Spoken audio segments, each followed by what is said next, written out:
everybody. This is the Wild Ass Podcast, and I am your host, Wild Ass Craig. This is episode 36, and in this episode, I get to introduce all of you to Honor Hukill. If you've been listening to anything from the Mile Monsters this year, you have definitely heard of her. This is the honor of the honor roll, which is the name given to her current ride, where she is out doing what most people think they wish they could do. That's ride your motorcycle every single day. That's exactly what she's doing, and she is on a roll. As of the date this podcast airs, 317 days and counting. We're going to get into that for sure, but first, let's get to know this living legend. Honor, welcome to the show. Hey, Craig. Thanks for having me. Absolutely, Honor. I am so glad that you took the time to join us here on the Wild Ass Podcast. We've been trying to make this happen for quite a while, if I'm not mistaken. Yeah, for a little bit. I think it was the Monster 100 party that we were talking about getting you on here, and you were a little bit skeptical. You have not been on a podcast before, have you? No, I haven't. Has Riot had you on Monster Monday, or have you done any of those monster things with any of the Mile Monsters? No. You're the first. Perfect. So all we want to do is chat, get your story, because you've heard the podcast before. You know that I'm just talking to friends I've made throughout the motorcycle industry, getting their story so we can share it with everybody else. And I think yours is a story worth sharing. Well, thanks. You may not, because you get to live it every single day. But to get started, tell us a little bit about your family. Married? Do you have children? Tell us the story. I am married, and I have 2 grown boys. They're not boys, they're men. Cody, he'll be 34 this month, and Tyler is 30. No way. I would have never pictured you to have adults. Oh, yeah. My kids are grown. Well, good for you. You're aging well. When people ask me that story, if I have kids, I always tell them, no, I have adults. So you can say that for real. Right. Exactly. Does everybody ride? Does the whole family? Does the husband, the boys, everybody? My husband rides. My boys do not. Were they into dirt bikes? Anything like that? No, none of it. I never even thought about riding a motorcycle until I met my husband. What's his story? What's his background in riding? How did he get you into it? Well, he grew up riding, kind of like a lot of guys. But when I met him, I had never rode a motorcycle or anything. And after we got married, after riding on the back with him for, a year or so, he started asking me, you want to ride your own? And I was like, nope, I like it back here. It's very relaxing. I don't have to worry about anything. And he just kind of kept asking and kind of thought about it for a little bit. And then I was like, but what if I like riding my own better than riding with you? And he was like, that's fine. You can ride your own. And I took the class and started riding my own. That's crazy. He just pushed you right into it. Yeah, he really did. Very much so. That's cool. Renee's in the same boat as you were. She just, nope, I'm on the back. It's not my time to think about it. I just want to sit back here and relax. So, and I don't push her to ride her own. I'm perfectly happy with her being back there. So kudos to you. When you took the course, do you remember, was that the first time you had even ridden, was at the course, or did you have something to try it out on, borrowed from a friend or whatever? Yeah, he had got me a little Sportster 1200, and we had gone to the parking lot, a few times before I took the class. And then after I took the class, I got out on the road with the Sportster, for a little bit, and I hated it. I hated that bike. I hated it from the very beginning. It just wasn't for me. And he had a '03 Heritage Softail, and he took me to the parking lot one day, and he was like, well, try this one and see, how you like this. And I was like, I'm not getting back on that Sportster. So really the '03 Heritage Softail was where I really started liking to ride. Just a little bit of a difference between the two. There's a huge difference. I was like, why did you even do that? That bike was a bad idea. But I know some people love their Sportsters, but it wasn't a bike for me. But the Softail, now that was your bike? No, that was his bike. He had that one, but I took it. So then he had to get a new bike. Yeah, he ended up getting a Ultra Classic. And, we rode those together for a while, and we started going on trips and keep up with him. I mean, at 85 miles an hour on the interstate, my handlebars were shimmying and it was dangerous. I was like, I can't keep up. I mean, what are we going to do? So he ended up getting a street glide for me. And I rode the street glide for a while, but I noticed that there were some guys that were on road glide, and I would go and talk to them and be like, why aren't you on a street glide? Why do you like this road glide so much? And they all pretty much had the same answer. It was how it handled. So I was talking to my husband, and I was like, I really want to go test ride a road glide. And he hated them. He was like, no, we're not getting road glides and all this and that. And then the 15 road glides came out, and they changed the fairing, and he liked the way they looked. So he went and got a road glide. And I was like, I'm still on the street glide, and the road glide was my idea. So I went and test rode a 15 street glide and a 15 road glide and went home with the road glide. Back in 2015? Yes. Mm-hmm. You have literally talked through the motorcycles that I was going to ask you about, which is awesome. What year did you start with the Sportster? 2012. Okay, so this was a quick progression. Oh, yeah. Mm-hmm. Did you even ride the Sportster for a year? Oh, no. No, it was immediate. No, so. I didn't even make it through the winter with that Sportster. I mean, I wasn't riding it. I was still riding on the back with him because I didn't like the bike. It felt heavy. It was awkward, and it just wasn't good for me. But then, the Heritage Softail, you sit in that bike and it just felt right. Definitely a different seating position on the Softail. Oh, for sure. Yeah. Mm-hmm. How long did you ride that one? Just a few months. Not very long at all, really, because I was riding the Softail that winter. So in January, I was probably on the Softail. How long did you ride the Softail? Probably about a year until I got the street glide. Okay. And then I probably had the street glide about a year before I got my first road glide. You say your first road glide. Was there another road glide between the 15 and your current bike? No. Mm-mm. Okay, and what's your current bike? It's a 17 road glide special. Did you get that new in 17? I did. Mm-hmm. Oh, that's interesting. That bike. Yeah. I love the look of the road glide. I'm with your husband. When the older ones, wasn't a huge fan. The newer ones won me over. I don't care what a bike looks like. If it feels right and it's good for you, then it's right. I guess I went through enough of the Harleys that it didn't matter to me. I just don't care what a bike looks like. I want it to fit. The Road Glide is one bike that I guess I have ridden one, maybe like 10 miles. That's all the time I have on a Road Glide. Oh, goodness. I've ridden a bunch of other ones, but that's one bike, and I'm a huge fan of it, and I have not gotten to ride it. Well, you can ride mine. Perfect. How many miles are on that thing now? If you bought it in 15, I know what you're working on right now. How many miles do you have on that thing? No, I bought it in 17. Or 17, I'm sorry. This one's a 17. Yes, I'm sorry. This one's a 17. I have 139,000 miles on it. They run a while. Yep. You've got a lot of riding experience, which I think is amazing, especially since you haven't really been riding that long in the grand scheme of things.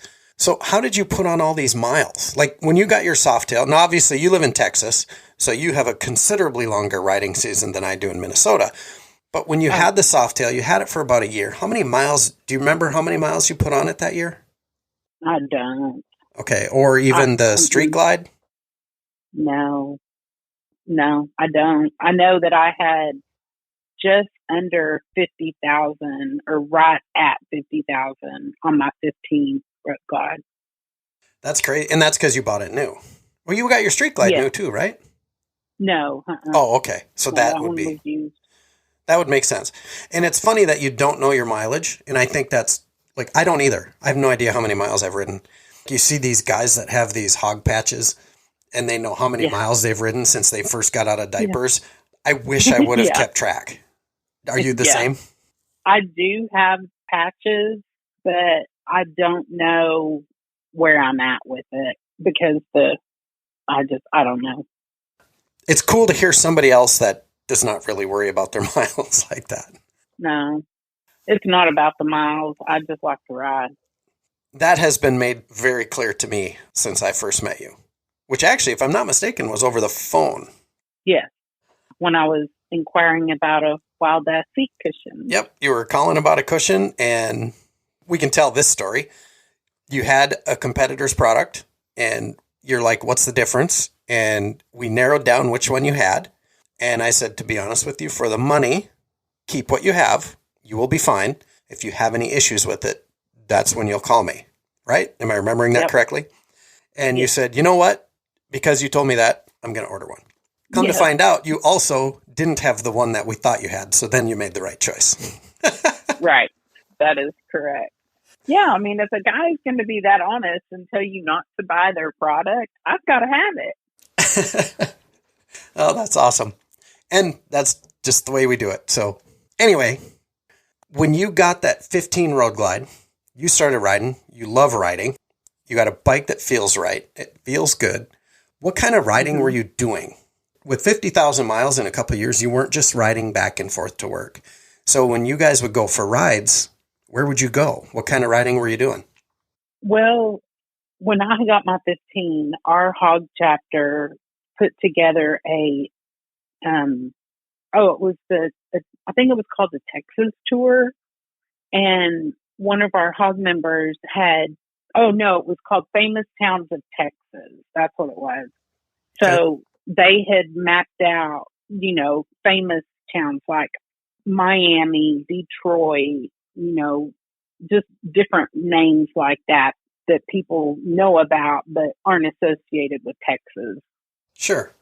So me and my husband signed up and we decided that's a great way to see Texas. We've never been to these places. One of the places was Turkey. So we did the East group. We ended up doing the Southern route and what they call North Texas. But I lived in Lubbock, Texas as a child, and I didn't want to go to West Texas. There's nothing in West Texas. But we were going to go to a rally, and we decided not to go to the rally, that we would go ahead and go to West Texas and grab that group, and we would be able to finish the whole thing. So we went to West Texas, and we had the best time, and we saw some of the coolest things, and we loved doing the West Texas part of it.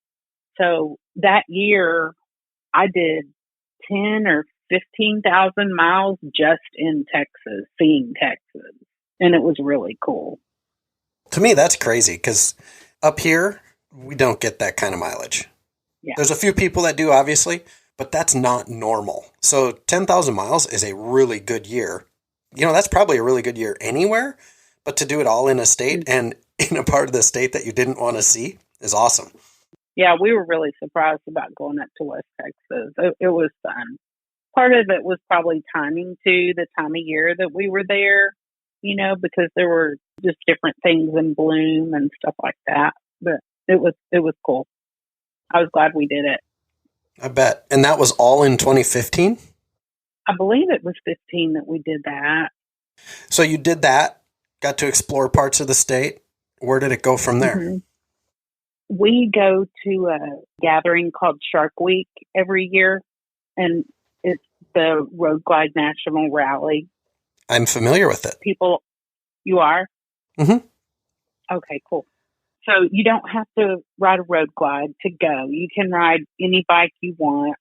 You just might get a little bit of razzing about it, but it's all in good fun and everybody is welcome. But in 2016, Shark Week was up in Canada, in Canmore, Canada. So we rode up there. And that was probably my favorite trip that we had taken at the time. That was just beautiful going up through. We'd been to Colorado already, so I knew, what to expect there, but we had never been to Wyoming. We had never been to Montana. And it just kept getting more and more beautiful the further north we went. And that's in my top 2 favorite trips that I've taken, just seeing that part of the country. It's absolutely beautiful. It is. When you're doing these long rides like this, how many days are we talking? Like, how many miles a day are you guys riding? Oh, I don't know how many miles a day we were riding, but we did Canada I think we did that in 17 days. And we were in Canmore, Canada, 5 of those days. Yeah, so we were taking our time, and we were sightseeing, along the way. As you should, especially through that part of the country. Oh, absolutely. We stayed in Glacier National Park. I don't remember if we stayed there 1 or 2 days, but, going to the Sun Road, and that's just beautiful. I want to go back there someday so bad. After that, what would be your next memorable ride from that motorcycle, the 2015? I think the next year, Shark Week was in Cherokee, North Carolina, and I think I was on my 15 when we went there. So we did, the Tail of the Dragon and stuff like that there. Is Shark Week, it's a rotating thing, but is it still a thing? Like, do they still do that? Oh, yeah. Next year, it's going to be in St. George, Utah. Okay. We sponsored it one year. That's how I know about it. The lady from Shark Week reached out to me, and I'm like, yeah, let's do something. And we did, and I don't think I've heard from them since. Oh, well, we'll have to change that. I don't know.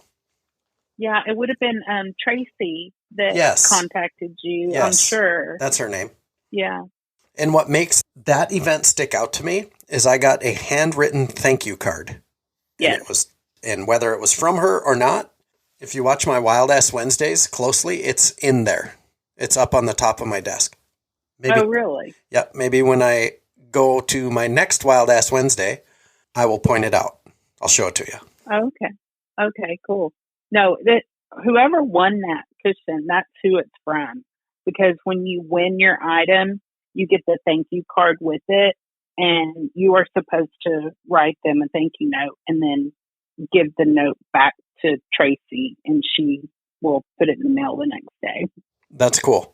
And it worked because it planted that memory in my head as a positive experience. Because oftentimes companies give stuff away. And for the listeners, if you win something, it's really, really nice to let the company know that you got it and where you got it. Because I've worked in the industry for a long time. You never know if your stuff actually gets given away, if it's kept by the promoter or, something else, or if it gets sold at an auction or raffled off some other way.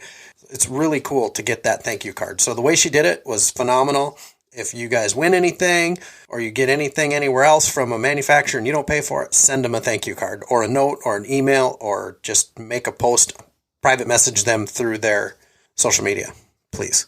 Oh, yeah, absolutely. Tracy is very big on doing all that. I mean, she's not going to let you not do the thank you card because you just won something. You need to be very appreciative to that sponsor. Yeah, it was cool. It's very cool. I'm happy to hear that thing's still going on.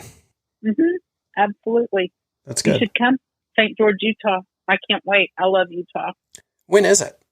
Do you remember what time of year? It's going to be in August. Okay, so August, is Sturgis time. So if it's before Sturgis. Shark Week is usually. They try to do it kind of around Sturgis. I was going to say. Leave Shark Week and go to Sturgis. Yep, which us vendors were already in Sturgis. We get there the week before. We're there for 3 weeks. But Utah's not that far. Shark Week is actually July 29th. Yep, that's opening day. 2nd this year. The opening day of Sturgis for the vendors at the Harley dealer is the weekend before the 2 weeks of Sturgis. Isn't that crazy? Yeah. But yeah, it's good planning on her part to have it then. So, very cool event from what I hear. And if you're a shark fan, it's a place to go. Just a great group of people. It's really like a family reunion every year. You just get to know everybody, and it's just a good time. It's not a rally like Sturgis or anything. It's just a gathering of people, and we ride together and just have a good time. Come together in the evenings for different activities and stuff like that. It's a lot of fun. Other than Shark Weeks, are there annual events that you go to? No, Shark Week's pretty much it. We try to do a fall trip every year, pretty much just me and my husband, aside from Shark Week. Are these motorcycle trips or just get away from life trips or both? They're on the motorcycle. We haven't done any other trips in years. We took a cruise, I don't know, a year or so after we were married, and I kind of found out I'm not a cruise person. I don't really need to do one of those again. But really after I got my own bike and we started riding and kind of seeing, different parts of our country pretty close, probably Arkansas, we decided that there's way too much of our own country that we haven't seen, and it is so beautiful that we're just going to stay here and see our country. And that's what we've done. And we have an amazing country. It's just absolutely beautiful. We have everything that you would travel outside of the United States to see. I agree. We have beaches, we have mountains, we have desert. We've got a lot. I agree. And oftentimes it's way closer to home than we think, no matter where you live in the country. Yep. Obviously, you like riding motorcycle, and I do. Somehow that led you to the honor roll. Explain the honor roll for the listeners that aren't sure what this is. Well, you mean just because I'm riding my motorcycle every day? Yeah. How did it become the honor roll? Is that a name that Riot gave you? Yeah, Riot. Riot that's named the ride. How did this whole thing come together? What prompted the idea? What got you thinking about it? Tell that story.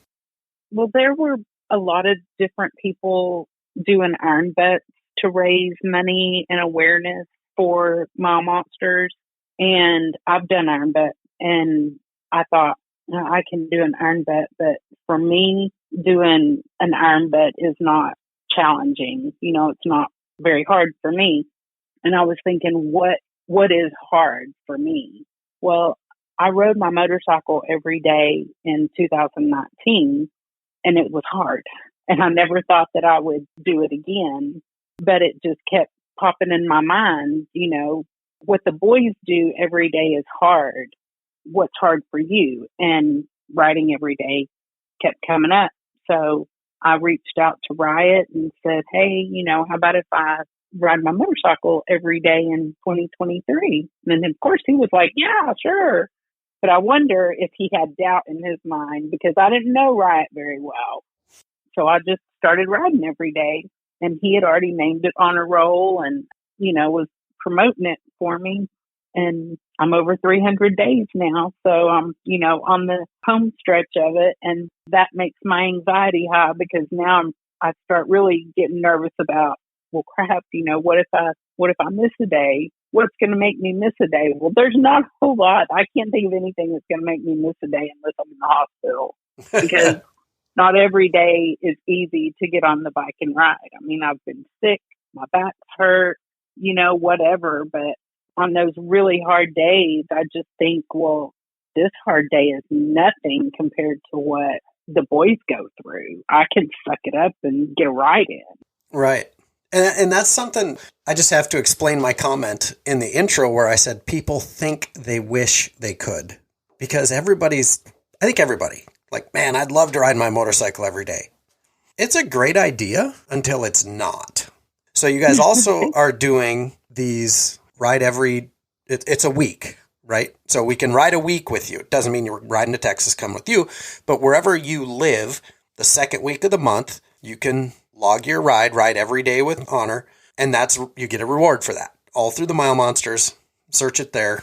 But the thing is, we did that. The first time it came out, it was like 500 miles or something we had to do. And yeah, I'm like, yeah, that ain't going to happen, but we're going to ride every day. The coolest part of that entire week for me, and I think you and I were communicating about it behind the scenes, but was Renee was riding. Now, Renee doesn't ride a motorcycle. Day 6 and day 7, we're like, I don't even want to go. It's late. We got stuff to get done, but we got to do this. Yeah. You're doing it. Like I said, at the time of this, this podcast. It's 317 days. Mm-hmm. 7 was work. So kudos to you for sure. Yeah, it's not easy. I work full time and life gets in the way, but the boys just motivate me so much, because I know their days aren't always easy. They push through it, and I just find a way to make it happen. How did you get involved with Mile Monsters? How did that whole relationship come about? Well, I found out about Mile Monsters when Hop was doing his 100,000-mile ride, and it just intrigued me because I learned about a couple of the boys. I watched Mile Monsters, give Turbo money for his van, and just kind of seeing what good they were doing for these boys, and learning about Duchenne muscular dystrophy and all that, and just thought that I had raised 2 boys and had never heard of Duchenne muscular dystrophy, and felt very blessed that I'm in my 50s and had never heard of this, and can't imagine raising my son with Duchenne muscular dystrophy. I can't imagine what that life is like. I don't think anybody can that isn't doing it. Right. So you followed Hop's ride. That introduced you to the Mile Monsters. Yes. Basically just made you find out who they were. Had you done any fundraising riding before this at all? No, not at all. Okay. So then you just decided this is what you wanted to do. Did you know Hop before?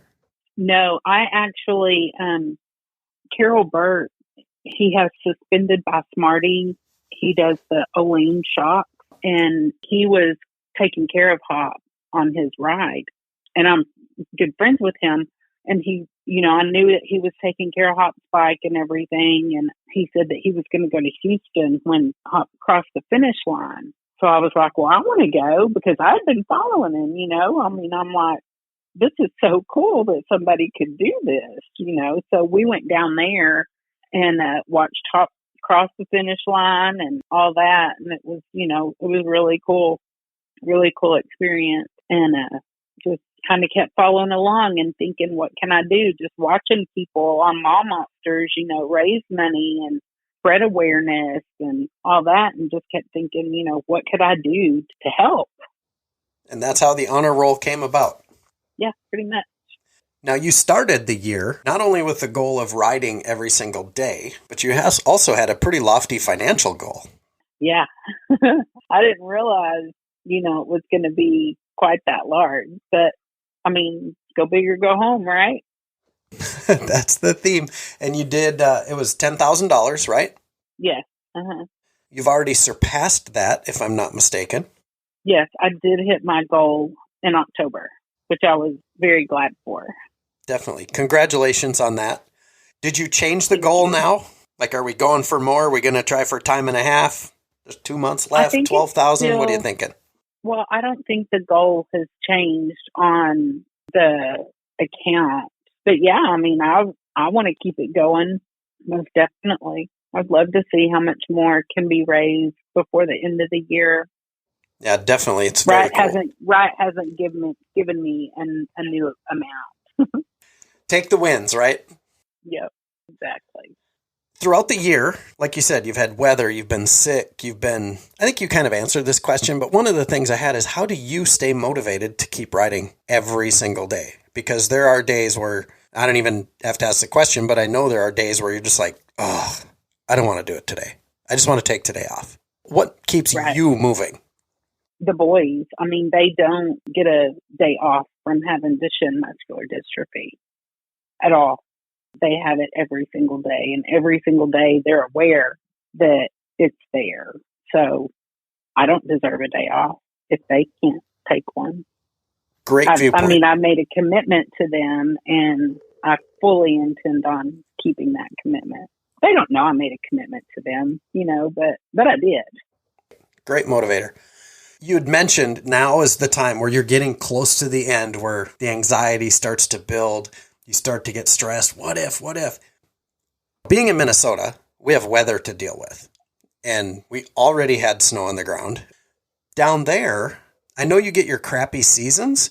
They're very short compared to here, but it seems like it's January, February time. I don't know if I could be remembering that incorrectly because I'm not from there, but you've already made it through January and February. Does some of that weather come into play throughout December or not so much? It's Texas. Anything is possible. Yeah, we've had bad weather in November and December before. It's not likely. I mean, I'm praying that we don't have bad weather like we did in January and February. We did have 3 days where it was pretty icy, but I still managed to get out and ride 5 miles on those days. Okay. Small amounts of miles are still miles, and it's still getting on a motorcycle. And sometimes That's right. Those are the hardest days. Yeah, I rode on days that it took me longer to get dressed to go ride than I rode. That's funny. Yeah. That being said, your shortest day, is it that, like that 5 mile type of a deal? Yeah. Okay, so Yeah. what's been your longest day? Because I know I saw you in Sturgis because we hung out there. But do you know the longest day you've had this year or the longest trip? My longest day was I did an iron butt, and that was probably my longest day. That was my first solo iron butt. I've had kind of a few firsts this year, and a solo iron butt was one of them. So it's not like you're just getting on the motorcycle, riding it back and forth to work every day. Actually, making it a point to ride. I can't ride to work. Yes. You can't ride to work? Why? Because my work is on the back side of our property. Oh, okay. I didn't know that. Mm-hmm. I intentionally ride every day. So I don't just get on my bike and ride to work and come home on my motorcycle. I go to work and I come home and then I ride every day. That is good because, I never would have thought of that. But just riding back and forth to work could be a little bit of a cop-out. You just have to make that trip. Riding, getting your ride in if you commit to doing something. It's just different than my ride. I can't do that. So Sure. Fair enough. Well, that's cool. So we got the honor roll underway. We're 317 days in. You met that goal that we started off the year with, but there's always the need for more with the Mile Monsters. The coolest thing, like I've always said, the Mile Monsters, you get to watch where your money goes. So people that want to donate to you, how do they do that? How do they donate to the honor roll in support of you and your ride? It's on one of the Give Butter accounts. They can go to milemonstersinc.com and there's a link on there to donate. Or they can go to my Facebook page and definitely find a ride that I've done, and the link to my account is on there too. Perfect, because I'll make sure that gets added to the show notes so people can just click on that and find you. Thank you. Absolutely. Everybody should know by now that we are big supporters of the Mile Monsters. Yeah, I love the fact that you actually see where the money goes, to the different boys, and it's just not lining some corporate pockets. Totally agree. Let's see. I think we've talked about all the stuff that I had on the sheet. Is there anything you want to talk about that I missed or something that you would like to bring up to let your new followers know? No, I think you've covered a lot. We've talked about a lot. My Monsters is just, my big thing, promoting them and however we can help the boys. That is great. And that actually leads us to my favorite part of the show is the 5 questions. I know you're aware of those. Your questions were picked previously and not by me. I don't even get to pick the questions that I ask. It's just a simple 20, randomly picked out of the 20, we get 5. Same old deal as everybody else. You ready? Okay. Yep. All right. So 5 questions. Here is question number 1. What is one thing on your anti-bucket list? Something that you never want to do. Oh, goodness. I never want to jump out of an airplane. Okay. Fair enough. Question. Is that the kind of answer you're looking for? No, I'm not looking for any specific answer. I just love to see where people's brain goes when I ask these questions. This is where it's supposed to be just fun and stupid and make you think. Okay, so number 2. What do you believe is true, even though you can't prove it? Well, I believe God is true. That's a good answer, too. See, there's no bad answers, and that is actually an answer that I've gotten before. That belief is good. Question number 3. What is the best or most worthwhile investment you have made? Now, this could be an investment of money, time, energy, any other resources. Okay, so I'll ask it again. It's kind of a 2-part question. What is the best or most worthwhile investment you have made, and how did you decide to make that investment? Honestly, I think the best investment that I ever made was being a stay-at-home mom with my kids when they were young. I love that answer. Yeah, I feel very blessed that I was able to stay at home with them. That's great. Question number 4. What advice would you give your 20, 25, or 30-year-old self? And then place where you were at that time and what you were doing. So at those ages, let's just say 25. When you were 25, where were you at that time? What were you doing? And what advice would you give yourself now?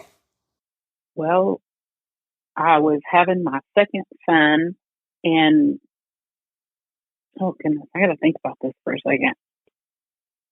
And looking back over parts of my life where I didn't ride a motorcycle, I would just tell my younger self, just do it. Don't worry about things, just do it. Whatever it is. Because I kind of always held back and probably didn't do things that I wanted to. I would just tell my younger self to do it. Funny how that changes, isn't it? As we grow up. Yes. Question number 5. What is the book or books you have given most as a gift? I don't know that I've ever given a book as a gift. Fair enough. And when I came up with this question, I was wondering how many people give books as gifts. For me, it's incredibly common, but I don't believe it is common. So it's really a question in there just to throw you for a loop. Yeah. So giving books is not common, you found? It doesn't seem like it. Not really. And I think it's mostly because, if you're going to give somebody a book, you really have to know that person. Yes. Mm-hmm. If I've ever given a book, it would have been to one of my parents, and they told me what they wanted for like Christmas or something. That's funny. Well, those were the 5 questions. That is almost the entire thing. Almost. Because I always ask what your parting words would be for the listeners. Go to mymonstersinc.com and find out what they're about and find out how wonderful our heroes are. You mentioned you're on Facebook. Are you on Instagram? Are you on TikTok? Do you do any of those other socials? Where can we follow you? Just on Facebook. I'm not big on social media. I barely do Facebook. Okay. I have to post every single day on there for my ride, and it's a challenge. That adds to the dressing and undressing time for riding, doesn't it? It does. It definitely does. Cool. Well, I will put a link to your Facebook page in the show notes down at the bottom, just like I do on everybody's. Folks, if you like what you're listening to, please hit the subscribe button so you never miss an episode. Also, if you have guest requests, you want to hear from somebody, or you'd like to join me on the Wild Ass Podcast, reach out to me, send me a message. We can make that happen. You can follow the adventures on Facebook or Instagram by looking for The Real Wild Ass. I'm, of course, Wild Ass Craig. Thank you all for listening, and we'll see you again in a couple of weeks. And, of course, thank you, Honor, for coming on the show. Thanks for having me.